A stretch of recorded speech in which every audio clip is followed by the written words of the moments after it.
La parole éternelle Kassumbale, ça vous présente l'émission Heure du choix.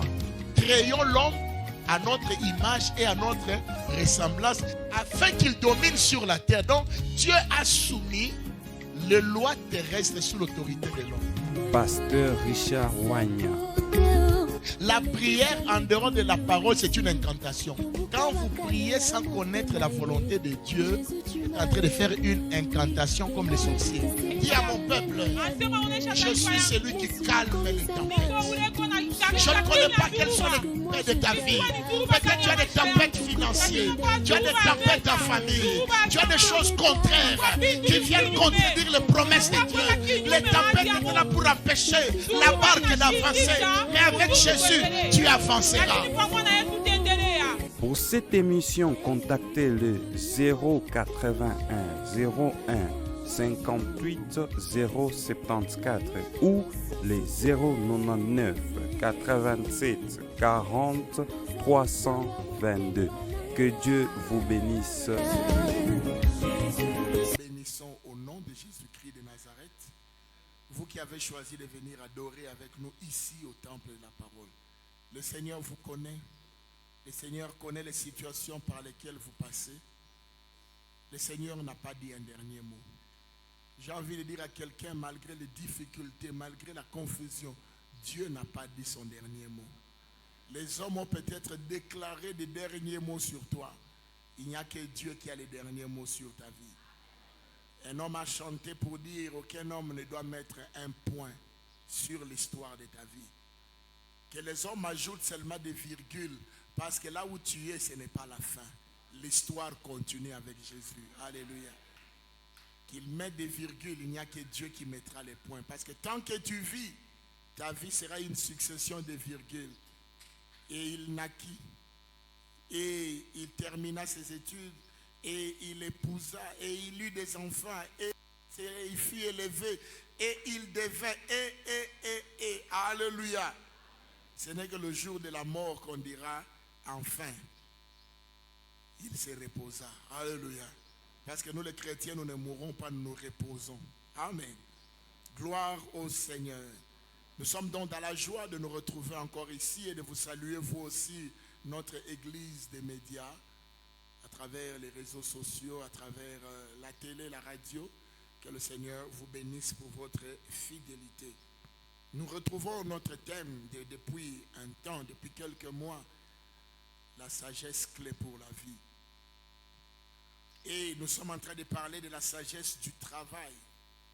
Le travail, bien-aimé, la clé pour le succès dans la vie. Si le temps est un trésor pour réussir, mais le temps est toujours associé à une activité qu'on appelle travail. Pour que le temps soit valable, pour que ton temps ait un impact dans ta vie et dans la vie des autres, ton temps doit être accompagné par un travail. Accompagné par une activité. Je le disais pendant que j'enseignais sur le temps, on pose toujours la question, qu'est-ce que tu as fait pendant le temps de ton existence? Donc, tout homme est défini par deux choses. Il est défini par son œuvre et par sa personne. Qui es-tu et qu'est-ce que tu as fait? Donc, bien-aimés, nous sommes en train de parler de ce que nous devons faire, le travail. Et dimanche, pas dimanche passé, parce que dimanche passé, nous avions un invité, c'était le dimanche d'avant. Nous avons introduit cette notion, la sagesse du travail. Travailler avec sagesse, c'est plus que travailler avec force et endurance. Parce que nous connaissons des hommes qui travaillent fort, qui travaillent avec sacrifice, mais pour un résultat médiocre. Et ils sont même découragés. Ils se disent, à quoi bon travailler? À quoi bon se lever à 4 heures du matin chaque jour et retourner à la maison à 22 heures alors que je n'arrive pas à payer les minervales de mes enfants? À quoi bon sacrifier, faire des kilomètres peut-être à pied? Prendre peut-être des bus qui ne sont pas sécurisés, risquer ma vie jour après jour pour que je n'arrive même pas à payer mon loyer. Bien aimé, lorsque le travail ne produit pas un profit qu'on espère, ça crée le découragement, ça crée la déception, ça crée la dépression. Alors vous voyez les gens maintenant se jeter dans la drogue, dans l'alcool, pour oublier leur échec. Donc ce n'est pas le fait de travailler dur qui garantit le succès, mais c'est de travailler avec sagesse. Nous avons lu le texte d'Ecclésiaste 2, 21. Nous allons relire ce texte. Ecclésiaste 2, 21, juste pour nous rappeler la pensée du travail. Ecclésiaste 2.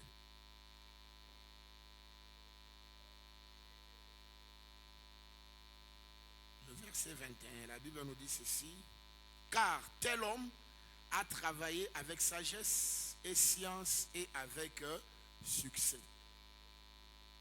Et il laisse le produit de son travail à un autre homme qui ne s'en est point occupé. C'est encore là une vanité et un grand mal. Donc ici nous voyons un homme anonyme qui a travaillé, mais de manière précise. Il a travaillé avec sagesse. Il a travaillé avec science.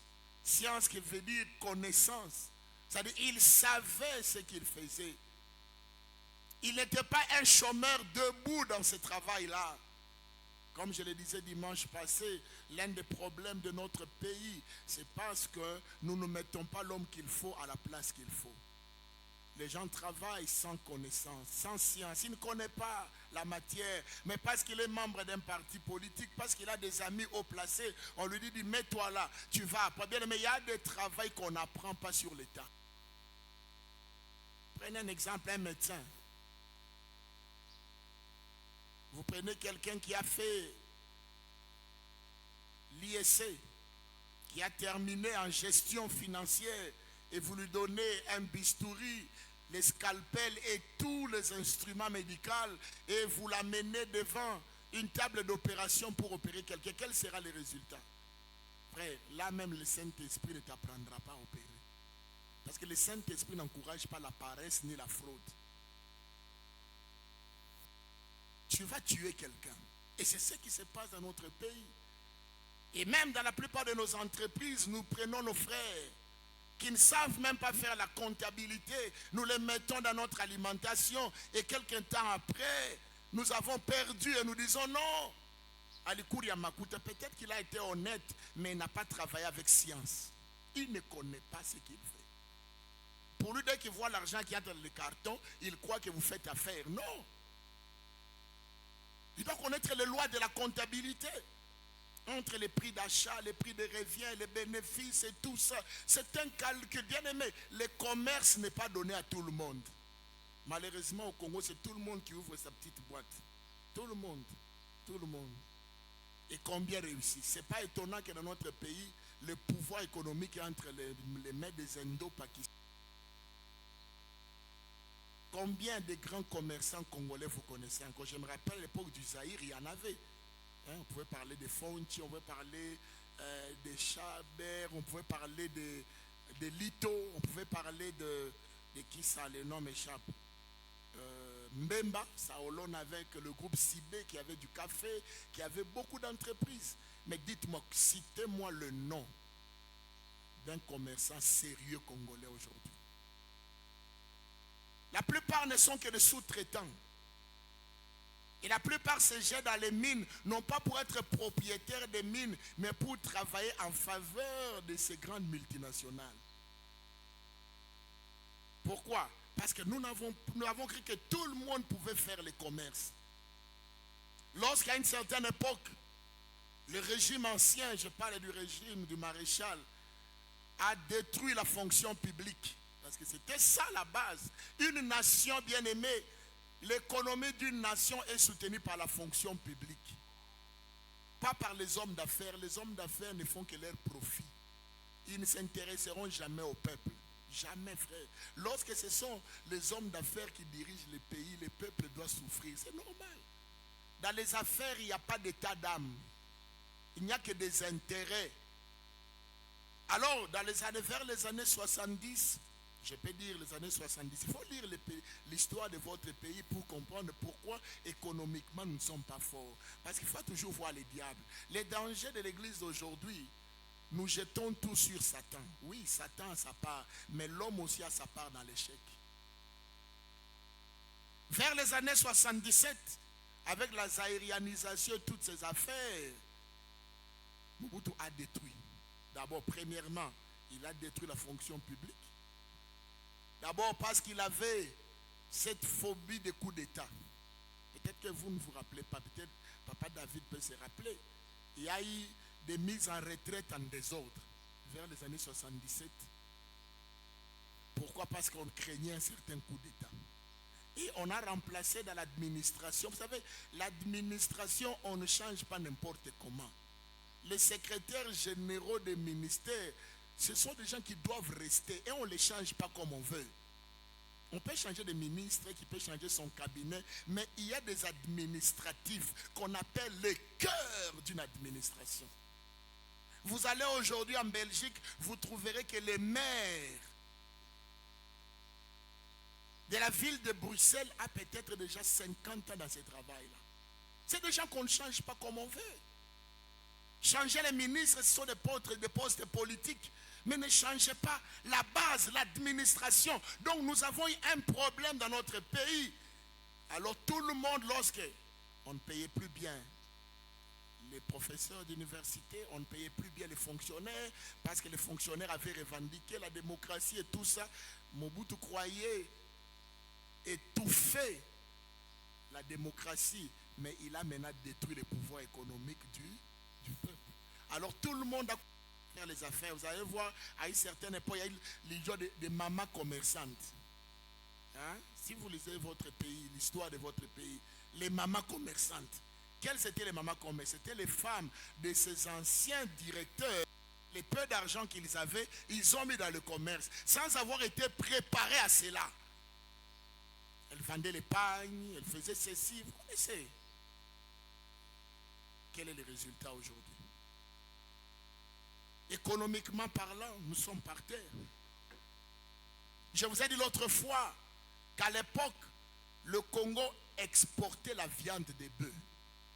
Non, je vous fais un petit rappel pour que nous comprenions qu'il ne suffit pas seulement de travailler, mais il faut travailler avec sagesse et travailler avec connaissance. Ne t'hasarde pas dans un domaine que tu ne connais pas. Tu vas échouer. Il n'y aura pas besoin de sorcellerie là-bas. Oh non, on m'a envoûté. Frère, si ce n'est pas ton domaine, laisse ce domaine aux autres. On importait la viande des bœufs, mais aujourd'hui, tous, nous courons ici. Et regardez comment on nous humilie en face ici.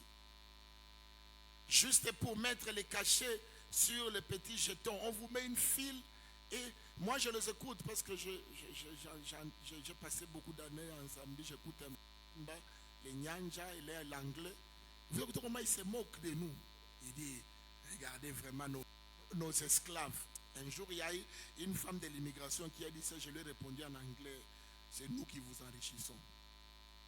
Elle a refusé de mettre le cachet sur vous. C'est nous qui vous enrichissons. Arrête de dire ça.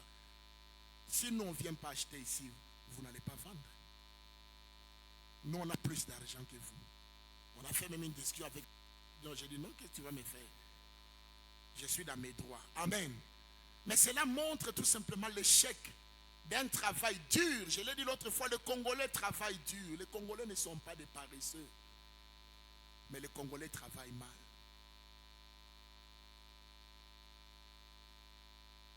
Les Congolais sont prêts à tous les sacrifices pour réussir.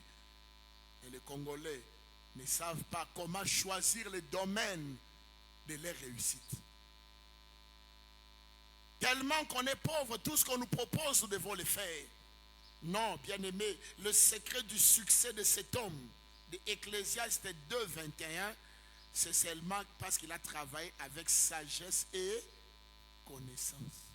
Il savait ce qu'il faisait. D'ailleurs, quand nous allons terminer, aujourd'hui, nous allons parler de la parabole des talents, dans Matthieu 25. Vous verrez que le Seigneur n'a pas donné le même nombre de talents à tous. Chacun d'entre nous a un talent particulier. Chacun d'entre nous a une expertise. Chacun d'entre nous est né avec quelque chose que l'autre n'a pas. Et c'est cette chose qu'il faut développer si tu veux devenir riche.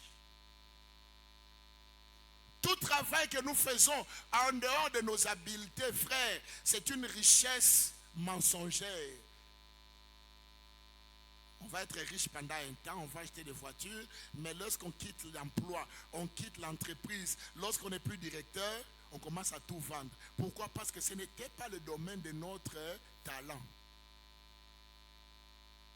Or, celui qui a son talent, prenons l'exemple d'un tailleur, même si on lui donne une retraite, il est retraité. À la maison, il commence son petit atelier, il va toujours manger. Et s'il est expert, il va toujours gagner des clients. Les talents ne changent jamais.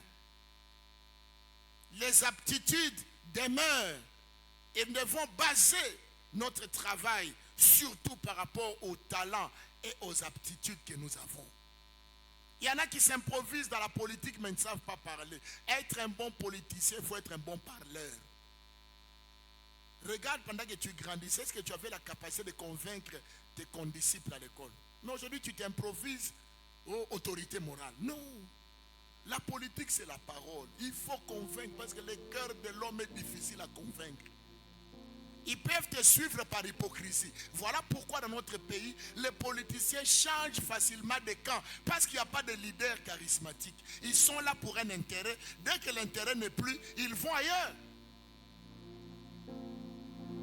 Mais vous verrez dans des pays tels que la France, il y a des gens qui suivent Marine Le Pen, qui ne gagnera peut-être jamais les élections. Mais il y a toujours les gens du Front National. Et ils sont pour eux, ils sont des ultra-nationalistes. Moi, des fois, je me moque de ces vieux papas. Mais ils n'auront jamais le pouvoir.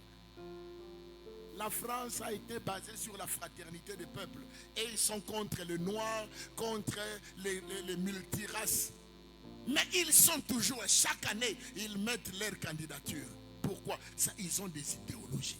Ils ont été convaincus par cette politicienne. Donc, bien aimé, nous devons travailler, c'est bien. Mais il faut toujours demander à Dieu, est-ce que je suis à la place qu'il faut? Tu me diras, mais pasteur, qu'est-ce que je fais? Il n'y a pas d'emploi, il n'y a pas d'opportunité, il n'y a pas de moyen de réussir. Dès qu'on me donne quelque chose, je fais. C'est bien. Mais quel est le résultat à la fin? Quel est le résultat à la fin? La Bible nous dit, cet homme qui a travaillé avec sagesse, avec science, a eu du succès. C'est le sage Salomon qui nous explique cela. Si nous combinons la sagesse et l'intelligence dans notre travail, nous aurons du succès. Voilà ce que nous voulons dire, bien-aimés, en parlant de cet enseignement.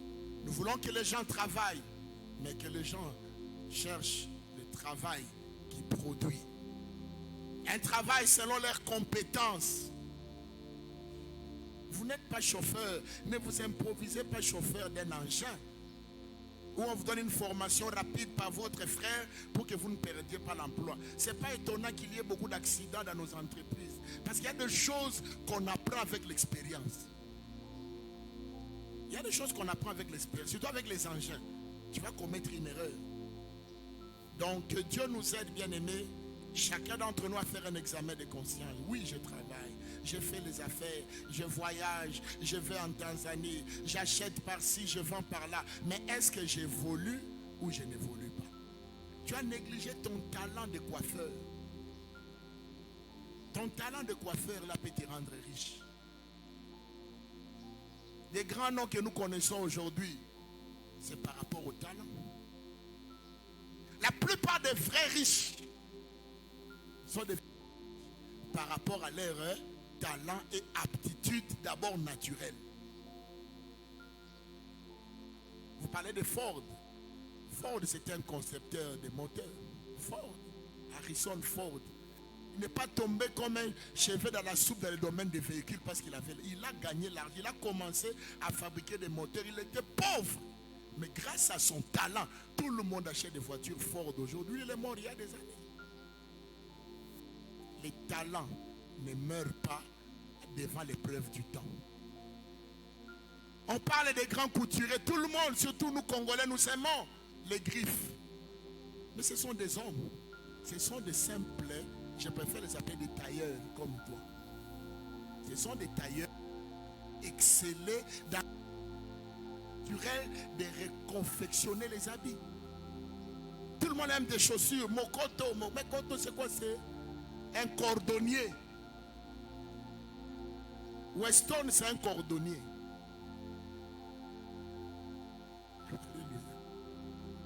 Mais regardez comment nous nous méprisons les cordonniers. Ah, cordonnier. Non, c'est parce que le cordonnier eux-mêmes ne se donne pas de la valeur. Et puis écoute, il dit, bon, pasteur, il m'a fait à toi en attendant de pas te cacher mon campouni. Tu peux créer ta compagnie de chaussures. Ah, voilà comment ton amène est faible. Et pourtant, nous le disons tous, il n'y a pas de saut métier. Mais nous, au Congo, nous avons dit qu'il y a des sauts métiers. Je vous donne un petit exemple avant d'aller plus loin. Lorsque chaque élève termine la 6e, la pensée c'est où? Médecine, droit, économie. Plein! Les gens étudient même dehors. Moi je me rappelle à l'époque où on était en médecine à l'Unikin. Moi j'étudiais dehors. C'était tellement plein, il faisait chaud. Alors donc, un micro là derrière, foutu sans sobre. Tu demandes à ton voisin, le prof a dit quoi? S'il veut te tromper, va te tromper. Il a de la formule de l'eau, la formule de l'eau c'est COD. J'ai dit, ah non, c'est HDO, ça on avait appris. Alléluia. Mais les gens veulent seulement là-bas. Pourquoi? Parce qu'on voit les débouchés. Dès que je suis médecin, on voit plus la rémunération que de voir l'épanouissement du travail. Et regardez au début, soit 3000. En première session, il y en a qui 30 qui passent. De 3000 à 30. Maintenant, ce sont des copes, ce sont des trucs. Deuxième session, vous en avez une centaine. Vous êtes dur. Moi, je dis 100, vous dites 50. Hein? Et puis les sessions de sessions, les recours des recours des recours. Parce qu'il y en a qui réussissent en avril, lorsque l'année prochaine a déjà commencé. Il a commencé avec vous en deuxième, mais vous êtes surpris, il va terminer en troisième. Alléluia. Qui va en agriculture? Combien vont faire l'agronomie? Parce qu'on dit ça ne paye pas. Bien aimé, il y a des choses qui doivent être la base pour la réussite économique d'une nation. Quand nous les négligeons, tout le monde fait aller dans les mines aujourd'hui. Et regardez, nous avons des mines, mais nous n'avons pas de nourriture. Nous sommes obligés de vendre nos mines moins chères, des concentrés qui sortent, parce qu'on a vite besoin de nourriture. Je crois que je suis en train de parler à quelqu'un quand j'ai dit ça. Tu as déjà beaucoup travaillé. Mais quel est le résultat? Un travail sans résultat, bien aimé, autant mieux ne pas travailler. Le travail, si nous pouvons définir le travail, il y a plusieurs définitions, j'en ai pris 2 dans les dictionnaires. Premièrement, le travail est une activité physique, intellectuelle et même spirituelle ou psychologique, produisant un résultat, un profit et un épanouissement. Je répète, le travail est une activité physique. Il y a des travaux qui demandent la force. Il y a des travaux que tu peux être intelligent comme tu veux, mais si tu n'appliques pas la force physique, ça n'évoluera pas. Vous savez que même s'habiller ici, il faut bouger, n'est-ce pas? C'est un travail. Tu dois commencer à t'habiller, mais tu dois avoir la force. Si tu es alité, si tu es paralysé, est-ce que tu pourras t'habiller? Non. On va t'habiller. Il est d'abord physique, le travail. Un chauffeur a besoin de la santé physique. Ce n'est pas pour rien que même dans la plupart d'entreprises, il y a l'aptitude physique, n'est-ce pas? Pourquoi on demande ça à quelqu'un qui sera juste derrière un ordinateur assis? Il va être là seulement en train de... Il est intelligent, il a fini en réseau, il connaît l'informatique, il sait faire les choses, mais on lui demande le certificat d'aptitude physique. Parce que même si l'intellect est développé, si le physique ne suit pas, il y aura la volonté, mais il n'y aura pas la capacité. Vous serez tout le temps malade, tout le temps en retard, tout le temps ceci, la paresse. On va faire quoi? On va vous chasser du travail. Alors que vous connaissez votre matière, mais le corps n'a pas suivi. Voilà pourquoi nous prions pour que Dieu nous donne aussi la bonne santé. Un travailleur doit commencer par demander la bonne santé à Dieu. Alléluia.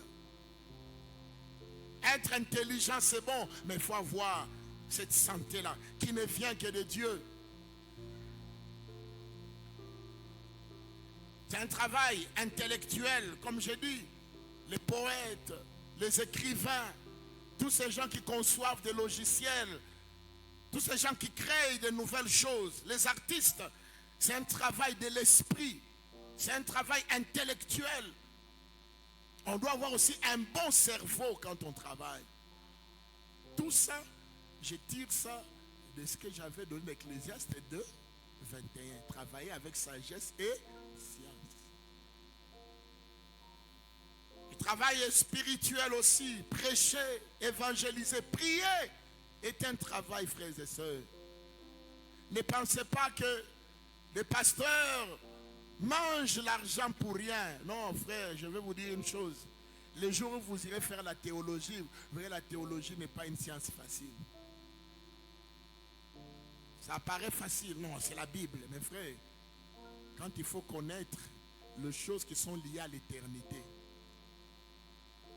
c'est au-delà de notre intelligence humaine.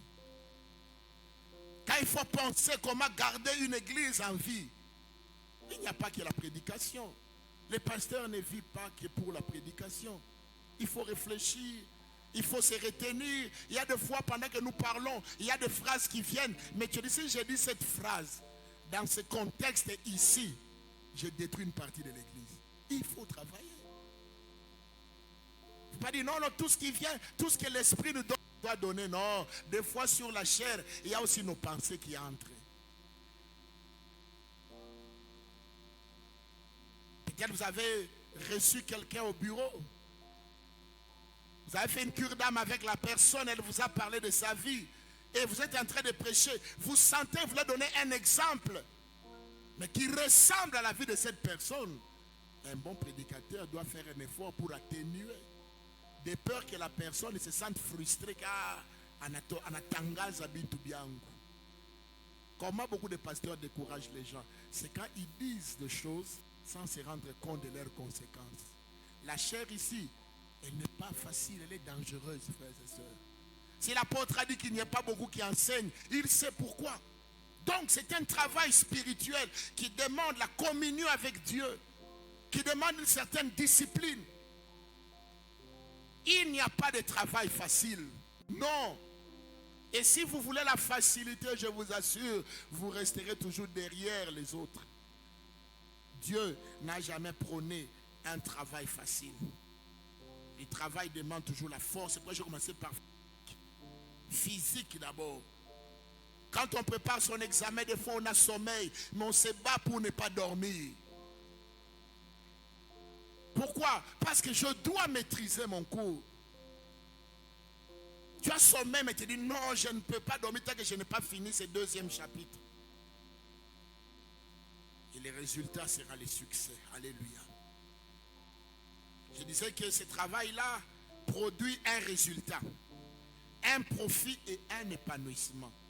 Malheureusement, beaucoup d'entre nous, nous travaillons plus pour le profit et pas pour l'épanouissement. L'épanouissement dans le travail, c'est quoi? C'est quand on fait ce qu'on aime. Et quand on sent que son travail a rendu service aux autres, c'est là où on est épanoui, frère. Quelqu'un qui a fait son restaurant et qui voit les clients être heureux d'avoir bien mangé, c'est ça son vrai salaire. Le vrai salaire, ce n'est pas l'argent des clients. Parce que lorsqu'un client a bien mangé, il peut te payer même le double de ton plat, vrai ou faux? Donc l'épanouissement est plus important que le salaire. Pourquoi les pays anglophones évoluent plus que les pays francophones? En anglais, il y a une parole qui dit « Work for fulfillment, not for wages ». C'est-à-dire travailler pour l'épanouissement et non pour le salaire. Vous savez comment beaucoup de gens ont échoué les interviews d'embauche dans les entreprises sérieuses anglophones? On vous poserait une question. Quel est le salaire que vous voulez qu'on vous paye? Vous n'avez même pas encore produit, vous dites 5 000 $. On ne vous a même pas encore engagé de nos 10 000 $. Vu comment j'ai souffert à devenir licencié. Non, c'est un piège. Vous qui demandez l'emploi, il y a beaucoup d'entreprises d'origine anglo-saxonne dans notre pays avec les mines. Faites attention à cette question-là. Dès qu'on voit que vous êtes plus attiré vers les gains, on vous déclasse. Ne dites pas que le chef du personnel est tribaliste. Je vous donne des secrets. J'ai été chef du personnel. J'ai été formé dans cette pensée-là anglophone. C'est une question piège. Pourquoi il y a une lettre de motivation quand on demande l'emploi? C'est pour montrer qu'est-ce que nous allons apporter à cette entreprise. C'est la lettre de motivation qui est la clé de l'emploi. Qu'est-ce que tu vas m'apporter pour que je te prenne? Est-ce que tu vas épanouir mon entreprise ou tu viendras tout simplement piller? Il y a des salaires qui pillent une entreprise. Tu ne connais même pas les chiffres d'affaires d'une entreprise, mais tu dis déjà, payez-moi 10 000 $. Ne me blaguez pas avec cette question-là. Je donne une sagesse à quelqu'un. Tu as peut-être perdu l'emploi, c'était à cause de ça. Tu n'as pas encore produit. Tu demandes de manière raisonnable. Et dans ta lettre de motivation, ils verront que celui-ci mérite autant et autant. Donc, bien aimés, ne travaillons pas toujours pour le profit.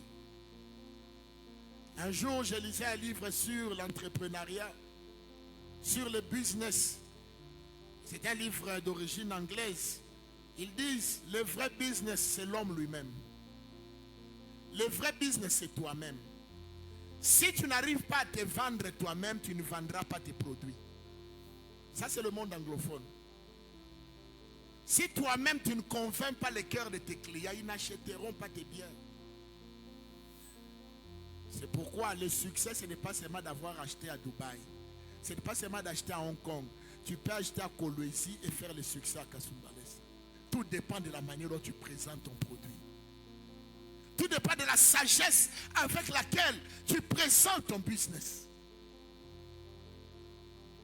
Donc, l'épanouissement, bien aimé, c'est ce que nous devons rechercher d'abord avant la richesse.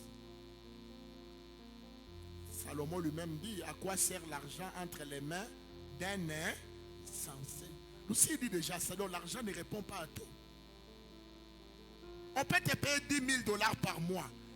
Mais quel apport tu amènes dans cette entreprise? Deuxième définition.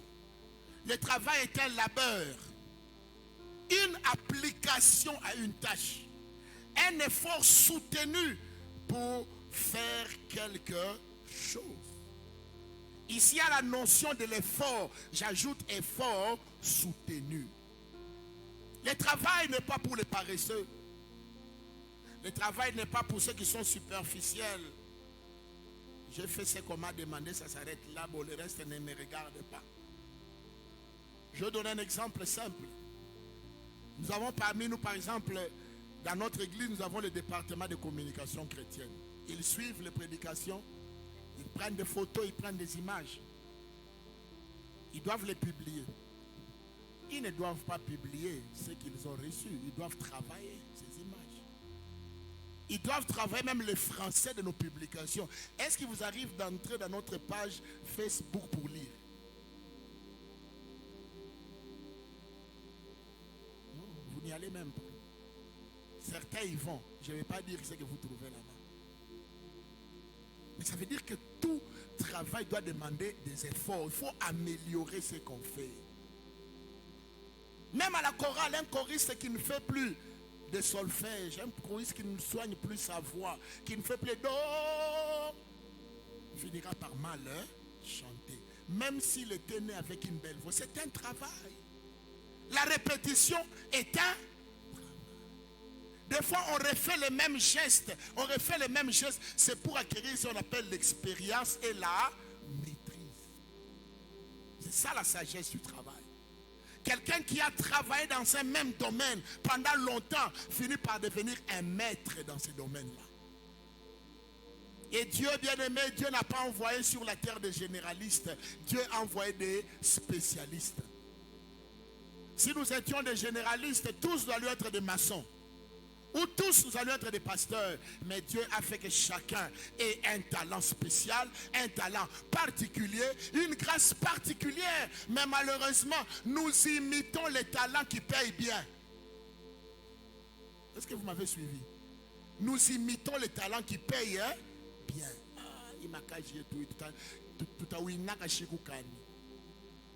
Mais si tu fais un effort soutenu, si tu persévères, bien-aimé, tu réussiras. Quelqu'un dit quelque part, la clé de la percée, c'est la constance. Je répète, la clé d'une percée, tu veux percer, tu veux briser un mur, tu veux passer au-delà d'un plafond dans ta vie, tu dois être constant dans une même matière. Malheureusement, toi, tu étais couturière. Après, tu as ouvert une alimentation. Tu as laissé tomber la couture. Même la machine s'est rouillée. Après, l'alimentation n'a pas payé à cause de la Covid. Tu n'avais plus t'approvisionner en Zambie. Aujourd'hui, tu es politicien dans un parti politique. Avec des calicots. Après 10 ans, on te pose la question. Tes enfants te posent la question. Maman, tu es qui? Répondez-moi. Polyvalent. On aime le mot polyvalent. Non, bien-aimé, si tu restes dans ton domaine, la couture par exemple, tu y travailles, tu arranges tes patrons, tu arranges ta façon de faire des coupes, tu arranges ta façon d'aligner les fils, bien-aimé, tu deviendras expert. Les gens peuvent quitter même la Zambie pour t'amener des pagnes à coudre ici au Congo. Les anglophones disent, la célébrité n'a pas besoin d'adresse. Celui qui est célèbre n'a pas besoin d'adresse. Tout le monde le cherche. On cherchera qui a fait ta chemise. C'est déjà une adresse, c'est déjà une publicité. Alléluia. Travailler avec sagesse. Avec persévérance, bien-aimé. Je suis venu dire à quelqu'un, même si tu es dans ton domaine, Dieu t'appelle à approfondir ce domaine. Je le disais au premier jour de ce message que nous, Congolais, on nous critique d'une seule chose. Nous sommes superficiels. Les restaurants commencent bien, mais après un temps, les assiettes d'abord commencent à devenir sales. On s'en fout. Regardez l'eau là où on lave nos assiettes derrière les restaurants. Vous n'aurez plus envie de manger. Une eau qui a déjà totalement sali, frère. Mais on plonge rapidement et on essuie, on mange. Typhoïde. Ce n'est pas le diable qui a mis le typhoïde, frère. Si vous avez un restaurant, faites-le de manière propre. Même si c'est un petit restaurant. La propreté est la première clé pour attirer les clients là où il y a la nourriture. Comment quelqu'un va manger là où c'est sale? Vous avez votre enfant et votre enfant a fait tout là à côté d'une table. Hein? Et vous servez là, librement. Non, je ne suis pas venu insulter quelqu'un, je veux dire réveiller quelqu'un. Sinon, tu vas traîner dans ces restaurants-là et tu n'atteindras pas la richesse. Et un jour, tu diras que je suis maudit. Tu n'es pas maudit. Tu n'as pas travaillé ton travail. Tu ne l'as pas rendu agréable.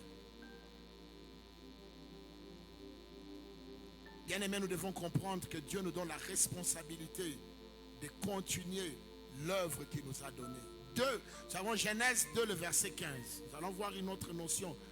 Ici se trouve là l'une des mentions premières du travail dans la Bible. Genèse 2, 15. Genèse 2, le verset 15. La Bible dit ceci. L'Éternel Dieu prit l'homme et le plaça dans les jardins d'Éden pour les cultiver et pour les garder.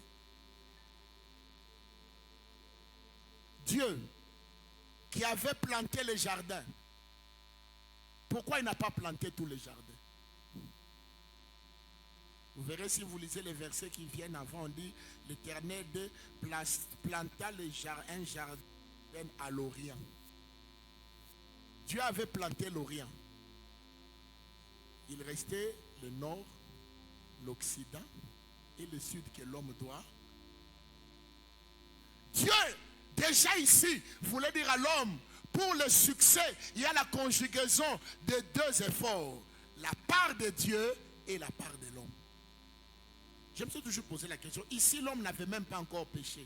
Pourquoi Dieu n'a pas planté tous les jardins et laissé l'homme seulement jouer dans les jardins? Dieu voulait inculquer à l'homme que le vrai succès doit être le fruit des efforts. Non, le travail n'est pas une malédiction. Certains disent, le travail, tu mangeras la sueur de ton front. Ça, c'est le chapitre 3. Non, ici nous sommes au chapitre 2. L'homme n'a pas encore péché. Le travail est une bénédiction. Et la paresse, c'est ça la malédiction. Je le disais, si tu as mangé le fruit de la paresse, tel que le banditisme, les vols, l'escroquerie, la prostitution, la tricherie, ça c'est le fruit de la paresse. Tu es déjà sous la malédiction.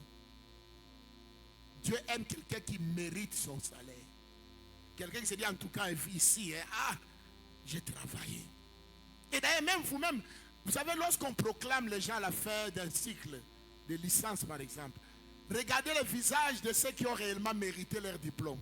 Waouh, ils sont rayonnants. Mais ceux qui ont réussi par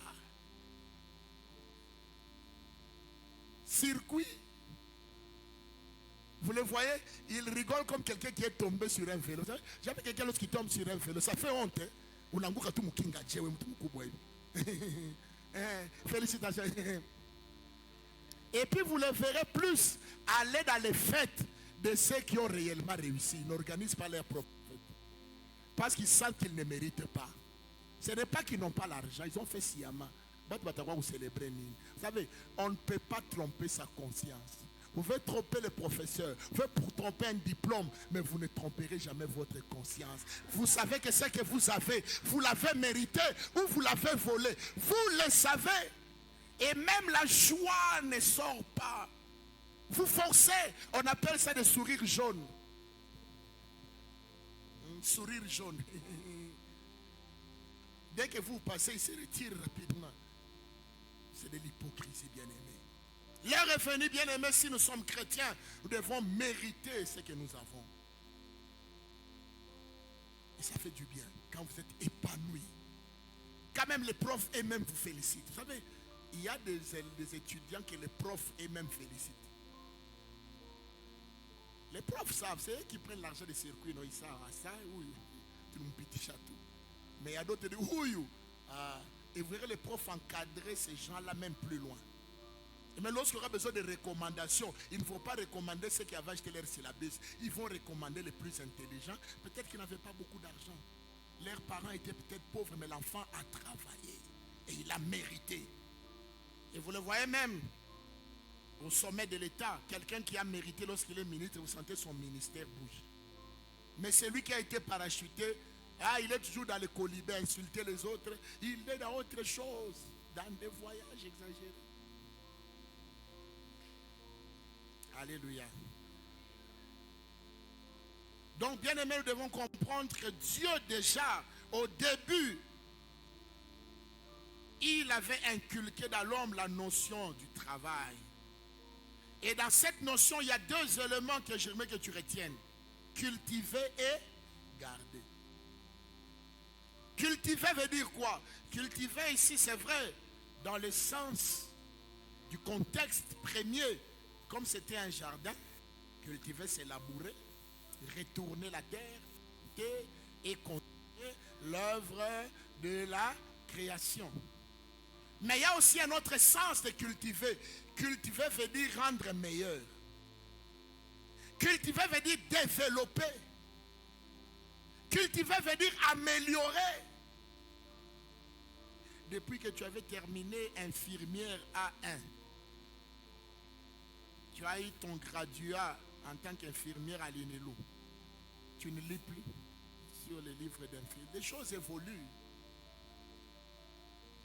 Tu fais des piqûres toujours comme à l'époque qu'on vous avait enseigné. Non, bien aimé, il faut cultiver, il faut développer. Il faut améliorer. Tu es secrétaire. Il faut que les patrons, quand ils rentrent dans les bureaux, ils sentent qu'il y a quelque chose de nouveau chaque jour. La manière de faire les rapports, les français que tu mets dessus. Tu es dans les recherches, les formules administratives. Et là même ton patron, il y aura des primes, bien aimé. La prime vient récompenser un travail bien fait. Parce que la prime n'est pas un salaire, ce n'est pas un droit, c'est une faveur. Cultiver ce que tu as. Tu as un talent. Est-ce que tu le développes? Non. Tu fais seulement ce qu'on t'a demandé de faire, point barre. Non. Dieu a dit à l'homme déjà de cultiver ce qu'il a. D'améliorer. De rendre présentable. C'est pourquoi nous faisons des efforts bien pour rendre présentable même notre temple malgré les temps difficiles. Pourquoi? Nous ne voulons pas rester bon. On attendra jusqu'à quand? N'est-ce pas que ça fait un peu beau de plus en plus quand nous avons un sous-pavement? On a quand même une décoration. N'est-ce pas que ce n'est pas beau? Il ne faut pas dire, bon, moi c'est la parole. J'ai dit, moi je suis pasteur, c'est la parole. Jean 3,16. Mais les gens continuent à se mouiller en plein culte. Ça doit nous gêner, ça doit nous déranger. Alléluia. On doit cultiver, améliorer. Même la façon de présenter Jean 3,16, on le présente aussi bien. Ce n'est pas pour eux qu'il faut aller aussi en théologie. Vous qui êtes appelés, allez en théologie. Allez apprendre comment on présente un message. L'herméneutique, l'homilétique, la tenue et toutes ces choses. L'exégèse, toutes ces choses, comment comprendre le sens des Écritures et comment transmettre cela. Pourquoi nous le faisons? C'est parce que nous voulons cultiver ce que Dieu nous a donné comme un don. Nous ne voulons pas nous asseoir sur les dons comme un acquis. Le don c'est pour moi. Mais pour que mon don bénisse les autres, je dois les développer. Je dois comprendre l'intérêt des gens. Je dois comprendre ce que les gens recherchent à travers mon don. Et je dois le travailler. C'est la sagesse du travail. Améliorer ce qu'on a. Mais la deuxième chose, c'est garder ce qu'on a. Je me suis toujours posé la question. Pourquoi le Seigneur avait demandé à Adam de garder le jardin? Parmi les raisons, j'ai compris, Satan était déjà là. Oui, Satan était précipité déjà avant qu'Adam ne soit. Donc Dieu voulait déjà prévenir à l'homme, ton travail, si tu le travailles bien, tu rencontreras des jaloux. C'est pourquoi ne vous inquiétez pas lorsqu'on vous jalouse parce que vous êtes les meilleurs travailleurs. C'est normal, c'est depuis le jardin d'Éden. L'homme par nature ne supporte pas celui qui lui dépasse. C'est naturel à l'homme. Très peu d'hommes ont cette humilité. Quand je parle de l'homme, je parle de l'homme en général. Pas chrétien qu'on peut vivre une véritable humilité et la reconnaissance des talents des autres. Il faut que le Saint-Esprit vienne en toi. Sans le Saint-Esprit, tu es toujours un peu jaloux. Vérifie un peu ton cœur. Tu es un peu jaloux de celui qui est toujours premier dans votre classe. Non, soyons sincères, tu es. C'est pourquoi tu dois venir en Jésus. C'est en Jésus que nos jalousies sont maîtrisées. Et nous reconnaissons, c'est ainsi tu l'as béni, c'est lui, gloire à Dieu. On est même content du succès des autres. Dans le monde, c'est impossible d'aimer un autre homme. Car la Bible dit, le cœur de l'homme est méchant. Tortué par-dessus tout. Dieu n'a pas menti. Un homme sans Christ est mauvais. Même si tu fais des cadeaux, ma soeur. Même si tu achètes le téléphone de $1000, il est méchant. Il poursuit ta vie. Je parle à quelqu'un. Alléluia. Donc, il faut conserver ce qu'on a. Il faut développer des stratégies pour ne pas perdre. Bien aimé, l'essentiel n'est pas de gagner un travail. L'essentiel, c'est de garder ce travail-là. Les démons sont les ennemis. Les diables, le même ennemi. Les jaloux sont ennemis. Les circonstances, même la nature, est ennemie du succès. Rien ne sera facile pour réussir, frères et sœurs. Tu dois te battre pour garder ce que tu as. C'est pourquoi même une femme au foyer ne doit pas négliger, non, mon mari est chrétien, de toute façon il n'ira plus dehors. Non, ma soeur, travaille ta beauté, travaille la propriété de la maison, travaille la cuisine, travaille la chambre, travaille. Il ne faut pas dire non, il a été enfouté. Le mari revient chaque soir, le lit n'est jamais fait. Ah, j'étais fatigué, vous avez ton fils ici, j'ignore, il m'a embêté toute la journée. Maman, trouve le temps de faire ce travail-là. C'est ta part. Garde ton mari. Je vais dire à une femme, Dieu te dit, toi qui es marié, cultive ton mari. C'est-à-dire, améliore son habillement. C'est à toi. La Bible est dans Proverbe 31. C'est la femme qui prépare les chemises de son mari et les ceintures. Et son mari sera respecté devant la porte. La porte, c'était une assemblée. C'était l'assemblée des sages. Il y a des femmes qui ne vérifient plus la couleur des chaussures de leur mari. La dernière fois que tu as ciré la chaussure de papa, j'ai dit des choses très... Surtout nous, de la génération équitée. Genre. Maman, si tu travailles dans cette entreprise, c'est moi, papa, qui t'ai permis d'aller. Il ne faut pas que l'entreprise m'empêche de jouir de mon statut de chef de la maison. Beaucoup de mamans n'ont pas dit amen. Maman, garde, les maris se gardent. Vice versa, la femme aussi se garde. Papa, prends soin de ta femme. Qu'elle n'apporte pas un téléphone que toi tu n'as pas acheté. Et tu es à l'aise. Téléphone c'est que moi je n'ai pas acheté. Ah, pardon. Je suis pasteur, mais il y aura débat. Elle sait. Une fois, elle avait pris de dettes sans me prévenir. Je l'ai fait marcher. 3 mois, je n'ai pas payé. J'ai dit, maman, ça, je n'ai pas dit. Oh, viens m'embêter. Je faisais semblant. Ce n'est pas que je ne l'aimais pas. Ça lui a donné une leçon. Maman voulait prendre une dette. Vérifiez si votre mari a les moyens de payer. Je me demandé si tu as encore. Il mango 30 000. Mango à 30 000 $. Mango qui vont se déchirer en montant seulement sur un bus.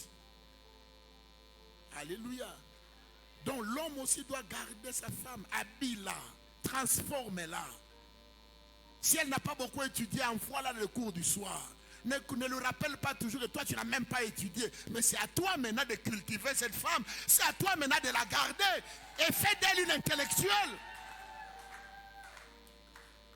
Parce que beaucoup d'hommes africains ont peur d'épouser les intellectuels. Laissez-moi dire ces choses. Alors comme nous avons peur, entre guillemets, je me mets nous, on accepte nous, voilà. Bien que ce n'est pas mon cas. Comme nous avons épousé des femmes intellectuelles, nous disons Banayua Mingi. Alors quand tu la prends illettrée, forme-la dans la maison selon ta vision et elle sera soumise. Mais toi tu l'as pris illettrée, tu la gardes illettrée et tu as peur de manger avec elle quand tu reçois tes amis. Attends, où t'as ces manies Nicoulé? Non. C'est une ta femme qui développe un thème là, les pays baltes. Pays baltes, ça fait du bien. Une femme qui parle sur la guerre en Ukraine. Ouais, comment vous riez? Quelle maman va parler de ça? Non, maman, vous êtes plus que les bunga. Vous valez plus que les habits. Vous êtes des aides semblables. Vous devez soutenir les papas réussir. Donc nous devons cultiver ce que nous avons et nous devons garder ce que nous avons. Si nous ne le faisons pas bien aimés, nous allons toujours échouer. Nous allons toujours être derrière les riches. Nous allons toujours pousser la voiture des autres. Nous ne démarrerons jamais notre propre voiture. Ce n'est pas une malédiction d'être pauvre, mais c'est une malédiction de ne pas avoir l'espérance de la réussite. Être Être né pauvre n'est pas un problème. Je suivais dernièrement la télé. On parle de l'exemple du sénateur Matata Pogno. Un livre qu'on vient de sortir. Des bidonvilles à la primature. Son père n'avait pas le moyen de l'amener à l'école. Il vivait dans une maison en paille. Mais c'était un travailleur. Il a travaillé. Moi, je me rappelle quand on étudiait, il y a des élèves qui venaient à l'école presque pieds nus. Mais ils étaient intelligents. Ils venaient avec des culottes trouées. Et des culottes qu'on n'a pas lavées. Des chemises blanches qui étaient devenues café. Pendant qu'on priait, à l'époque, il y avait même des poux qui descendaient pendant le cours. Mais il était toujours notre premier de classe, avec dans les 95. Jusqu'en 6e secondaire, nous ne l'avons jamais battu. Mais la grâce de Dieu a fait qu'aujourd'hui, il a évolué dans la vie. Et c'est un homme stable. Donc, bien aimé, ne regrettez pas vos origines, mais regrettez votre futur. Vous ne pouvez plus changer votre passé, mais vous pouvez améliorer votre lendemain, frère, par le travail. Par le travail. Jésus-Christ, Fils de Dieu, Roi des rois, est né plus que là où les pauvres ne naissent pas. Il est né parmi les animaux. Et pourtant, il était propriétaire de tout. Ce n'est pas le fait d'être né dans une boulangerie qui fait de vous un pain. Non. Vous n'êtes pas un pain parce que vous êtes né dans une boulangerie. Vous êtes un homme. Vous avez la capacité de devenir président de la République, quoi que vous soyez né dans une boulangerie. Tout dépend de travail. Travailler. Nous avons besoin de travailler, frères et sœurs. D'ailleurs, dans Genèse 1, 28, Dieu nous enseigne que le travail, c'est rendre productif, bénéfique à soi et aux autres. C'est dominer les lois naturelles en les utilisant pour produire le bonheur, ainsi vaincre la pauvreté. Qu'est-ce que Dieu dit? Dieu le bénit et Dieu dit, soyez féconds. Je vous ai dit, la fécondité vient de Dieu, mais la preuve de la fécondité demande un travail de l'homme et de la femme. Je l'avais dit l'autre dimanche là, n'est-ce pas? Multiplier, il y a ta part. Dominer, il y a ta part. Dieu a déjà fait sa part. Maintenant, c'est à toi de dominer dans ton domaine. Tu es dans le domaine politique. Il faut découvrir comment tu peux et faire du bien aux autres. Assujettir demande un travail de persévérance. Dieu veut que nous ayons le contrôle sur notre destin. Proverbe 14, 23. Psaume 128, 1 à 2. Proverbe 22, 29. Ecclésiaste 10, 15. On va peut-être pas lire tous ces passages. Proverbe 14, 23. Psaume 128, 1 à 2. Proverbe 22, 29. Et puis Ecclésiaste 10, 15. Je prends Proverbe 14, 23. Les autres, vous irez lire à la maison. Proverbe 14, le verset 23. Écoutez ce que la Bible dit, selon la pensée de Dieu. Tout travail procure l'abondance. Waouh! Je crois que quelqu'un allait dire Amen avec cette déclaration-là. C'est déjà une bénédiction, cette parole. Ce n'est pas un homme qui parle, c'est la parole de Dieu. Tout travail procure l'abondance. Donc si tu travailles, tu dois devenir riche. La richesse, ce n'est pas seulement de donner sa dîme. Oui, il faut donner sa dîme, mais il faut d'abord travailler et travailler dur. Nous ne voulons pas créer une génération de gens qui croient que Dieu donne par chance. Non, Dieu paye le fruit des efforts aussi. La grâce de Dieu, c'est de te donner la bonne santé. La grâce de Dieu, c'est de préparer des opportunités pour toi. La grâce de Dieu, c'est de permettre que tu aies fini tes études, parce que sans le souffle de vie, tu n'allais pas terminer les études. Maintenant, ta part à toi, c'est de travailler avec sagesse, avec science, avec persévérance, à être sérieux pour que maintenant ce travail produise l'abondance. Mais les paroles en l'air ne mènent qu'à la disette. Voilà. Il y en a qui pensent qu'à force de parler, moi j'essaierai. Hein. Moi j'essaierai. Depuis que tu as dit moi j'essaierai. Les autres sont en train de travailler et ils deviennent ce qu'ils déclarent. Parler c'est bien, mais il faut transformer ce que tu déclares par un travail. Tu vas là en Europe, est-ce que tu as le temps de lire, de connaître la carte du pays que tu veux visiter? De connaître la culture, non? Chance et logo. Un jour je serai là-bas, je vais apprendre. C'est pourquoi la plupart d'entre nous, on a difficile à s'intégrer dans les pays étrangers. Parce qu'on part comme par hasard. Ce n'est pas le fruit d'un plan.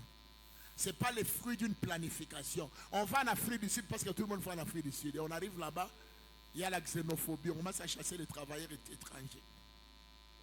Alléluia. Qu'est-ce que je veux choisir encore comme texte ici?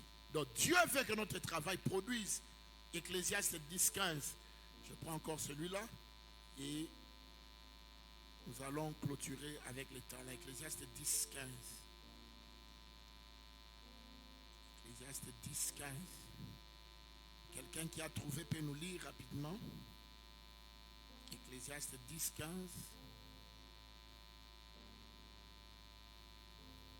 Qui a trouvé? Amen.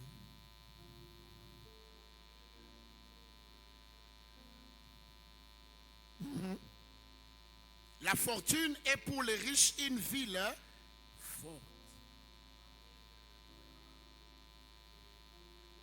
Voilà. Dans ça, c'est quelle version? Ce n'est pas Louis II, ça. Louis II. Ecclésiaste 10, 15. Papa lisait Louis II, c'est pas Louis II. Voilà. C'est ça Louis II de 1910. Peut-être vous lisez une autre version. Il y a plusieurs Louis II maintenant. Oui, papa, lisez pour nous.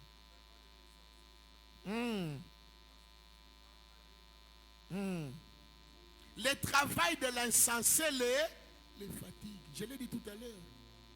Quelqu'un qui travaille sans objectif, qui travaille sans vision, il sera découragé. Il ne produira pas la richesse. Il ne connaîtra pas l'abondance. Parce qu'il est insensé. Il travaille sans sens. Même un train a un sens. Le train peut quitter le bout d'hiver les casses. Il y a un sens. Même quand nous sommes venus ici, nous avons été sensés. On a quitté nos maisons vers la borne. Mais pourquoi tu travailles sans sens? Tu travailles seulement, dès que j'ai l'argent, ça suffit. Non, des fois, il faut se poser la question, est-ce que l'argent que j'ai eu là, ça tiendra? Est-ce que je le mérite? Est-ce que je pourrais le reproduire encore plus tard? Le travail de l'insensé les fatigue. Allons dans Matthieu 25 et nous terminons par les talents. Je l'ai dit, les talents sont la clé de la réussite. Matthieu chapitre 25.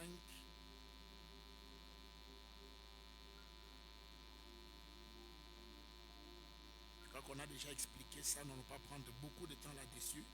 Je veux juste soulever un point sur les talents. Parce que malheureusement, beaucoup de chrétiens aiment imiter les talents des autres. C'est pour te dire que non, n'imite pas les autres. Tu as un talent spécial pour toi. Matthieu 25, à partir de 10.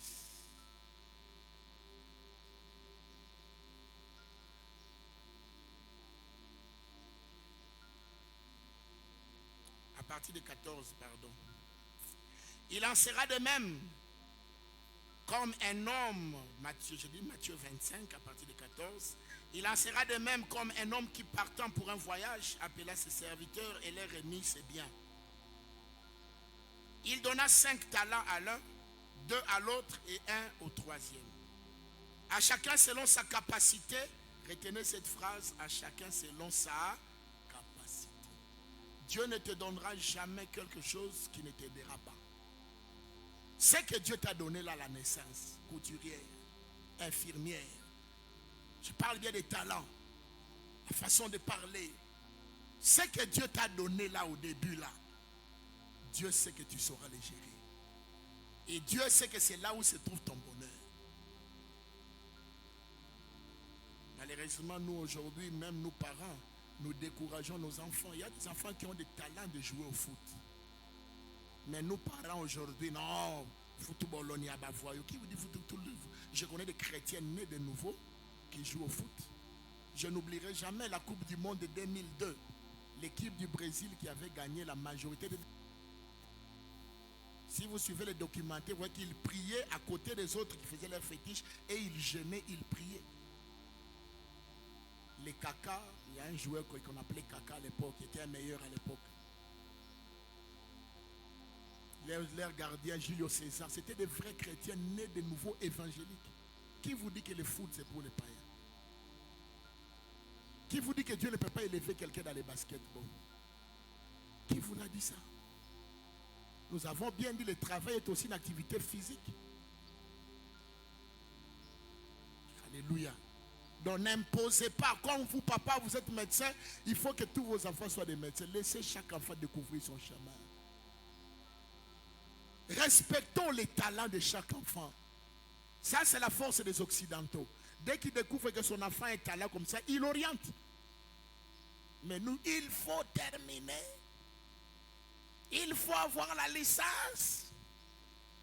Pas de licence, tu ne viens pas chez moi.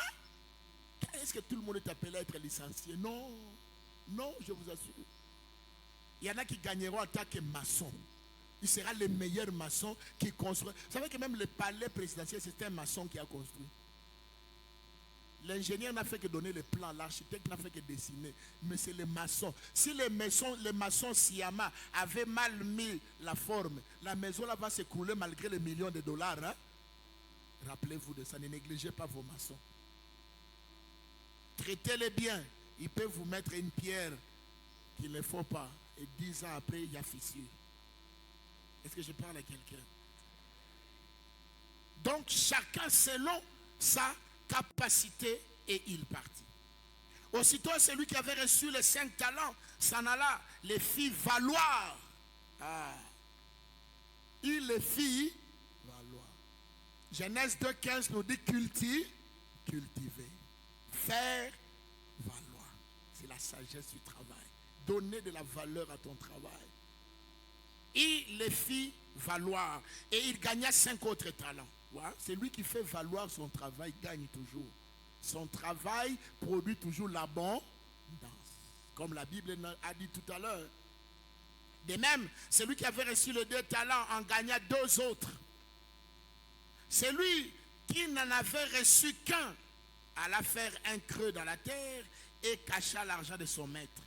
Longtemps après, les maîtres de ses serviteurs revinrent et leur fit rendre compte. Celui qui avait reçu les 5 talents s'approchant et apportant 5 autres talents. Et il dit, Seigneur, tu m'as remis 5 talents, voici j'en ai gagné 5 autres.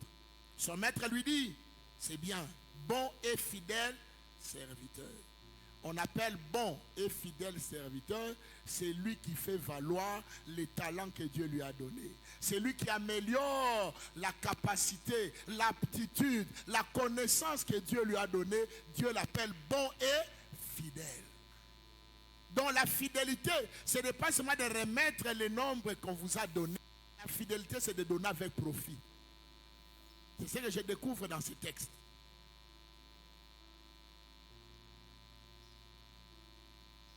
Son maître lui dit, bien, tu es fidèle. Son maître lui dit, bon et fidèle serviteur, tu as été fidèle en peu de choses et je te confierai beaucoup. Entre dans la joie de ton maître. Celui qui avait reçu les 2 talents s'approcha aussi et il dit, Seigneur, tu m'as remis 2 talents. Voici, j'en ai gagné 2 autres. Écoutez le verdict du maître. Son maître lui dit, c'est bien, bon et fidèle serviteur. Tu as été fidèle en peu de choses, je te confierai beaucoup. Entre dans la joie de ton maître. Celui qui n'avait reçu qu'un talent s'approcha ensuite et lui dit, Seigneur, je savais que tu es un homme dur, qui moissonne où tu n'as pas sémé et qui amasse où tu n'as pas vanné. J'ai eu peur. Et je suis allé cacher ton talent dans la terre. Voici, prends ce qui est à toi. Et pourtant, il a remis ce qui est à lui. Mais écoute le verdict. Son maître lui répondit, serviteur méchant et... Donc la pauvreté vient de la méchanceté et de la paresse. Celui qui n'améliore pas son travail, il est méchant d'abord contre lui-même et puis il est paresseux. Il dit méchant et paresseux. Tu savais que je moissonne où je n'ai pas sémé et que j'amasse où je n'ai pas vanné. Il te fallait donc remettre mon argent au banquier et à mon retour, j'aurais retiré ce qui est à moi avec intérêt. Bien-aimé, Dieu attend de nous toujours un intérêt du talent qu'il nous a donné. L'intérêt, c'est quoi? C'est quand notre talent a produit la joie dans la vie des autres. C'est quand notre travail a amélioré notre quartier, notre société, notre église, notre pays. C'est quand les talents que Dieu nous a donnés a servi à amener notre société dans une autre dimension. En ces temps-là, le Seigneur nous appelle bons et fidèles. Le problème n'était pas le nombre de talents. Vous risquez de dire avec moi, Dieu était injuste. Pourquoi il a donné 5, 2 et 1? Dieu connaissait la capacité de chacun. Je vais dire à quelqu'un, ce n'est pas parce que toi tu n'as qu'un seul talent que Dieu a été injuste. Ce n'est pas parce que toi tu as une petite entreprise pour accuser Dieu d'injustice. Je devais avoir un grand magasin. Sauras-tu gérer un grand magasin? L'erreur de la zaïrianisation, c'était quoi? Prendre des gens qui n'avaient jamais géré et les établir sur les entreprises des Grecs, des Juifs, des Portugais, des Indiens de l'époque. Et depuis 1978, l'économie du Congo est foutue. C'est la même chose que nous faisons. Nous voulons toujours regarder aux autres. Pourquoi Dieu ne m'a pas donné telle beauté? Pourquoi Dieu ne m'a pas donné cette taille? Pourquoi Dieu ne m'a pas donné de devenir licencié, frère? Il y a des joueurs de foot qui n'ont jamais eu de diplôme d'État, mais qui engagent des licenciés dans leur maison. Le succès, c'est le travail. Travailler avec sagesse et avec science. Développons ce que nous avons bien aimé. Et n'allons pas nous plaindre demain que Dieu a été injuste. Sinon nous allons accuser Dieu comme cet homme. Non, tu étais méchant. Tu m'as donné qu'un seul talent. Et je sais que tu es dur. Non, frère, Dieu n'est pas dur. Dieu est bon pour tout le monde. Dieu fait lever le soleil sur les bons et sur les méchants. Les opportunités, Dieu nous donne à nous tous. Le problème, c'est que nous ne savons pas comment utiliser les opportunités. N'accuse pas celui qui a réussi. Ne jalouse pas celui qui a réussi. Parce que toi, dans la même occasion, tu as négligé. Tu as été paresseux. Et la conséquence, tu n'as pas vu l'abondance. Travailler avec sagesse, c'est la clé du succès et de la réussite. Inclinons nos têtes dans la prière. Dieu d'Abraham, Dieu d'Isaac. La parole éternelle Kasumbalesa vous présente l'émission Heure du choix. Créons l'homme à notre image et à notre ressemblance afin qu'il domine sur la terre. Donc Dieu a soumis les lois terrestres sous l'autorité de l'homme. Pasteur Richard Wagner. La prière en dehors de la parole, c'est une incantation. Quand vous priez sans connaître la volonté de Dieu, vous êtes en train de faire une incantation comme les sorciers. Dis à mon peuple, je suis celui qui calme les tempêtes. Je ne connais pas quelles sont les tempêtes de ta vie. Peut-être tu as des tempêtes financières, tu as des tempêtes en famille, tu as des choses contraires qui viennent contredire les promesses de Dieu. Les tempêtes étaient là pour empêcher la barque d'avancer. Mais avec Jésus, tu avanceras. Pour cette émission, contactez le 081 01 58 074 ou les 099 87 40 322. Que Dieu vous bénisse.